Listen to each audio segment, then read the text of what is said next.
Յուքոմի գլխավոր տնօրեն Ռալֆ Իրիկյանը վկայականներ հանձնեց կիբերանվտանգության 5-րդ ինտենսիվ դասընթացի մասնակիցներին։ Այն կազմակերպել էին Հայաստանյան խաղաղության նախաձեռնությունը եւ Հայաստանում ֆրանսիական համալսարանը, իսկ Յուքոմը հանդես է եկել որպես տեխնոլոգիական գործընկեր թվային անվտանգության գիտելիքների զարգացմանը նպաստելու նպատակով։ 92 ժամ տևողությամբ ինտենսիվ դասընթացը նպատակ ունի անհրաժեշտ գիտելիքներ ու հմտություններ փոխանցել մասնագետներին կիբերսպառնալիքները կանխատեսելու, նույնականացնելու եւ արդյունավետորեն հակազդելու համար։ Ինչքան մենք կարողանանք պատրաստենք մասնակիցներ, ինչքան օգնած կլինենք, որ իրազեկված լինեն այս մասնակիցները եւ իրենց միջավայրն իրազեկված լինեն, ինչքան կարողանանք դեմը առնել ցանկացած անվտանգային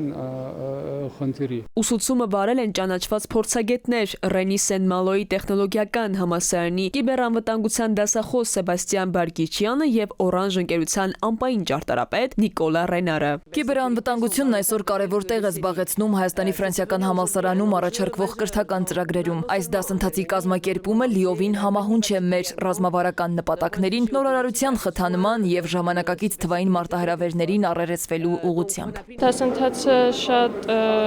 ներածական էր եւ պարունակում էր կիբերանվտանգության համար անհրաժեշտ բոլոր թեմաները։ Վկայականների հանձնման օրը կազմակերպվել էր նաեւ պանելային քննարկում, արհեստական բանականության մրցավազք, ինչպես տվյալագիտության միջոցով կանխել ինքնավար սպառնալիքները թեմայով։ Քնարիկ Պետրոսյան, Զոհրաբ Քարամյան, ժամը լրատվական։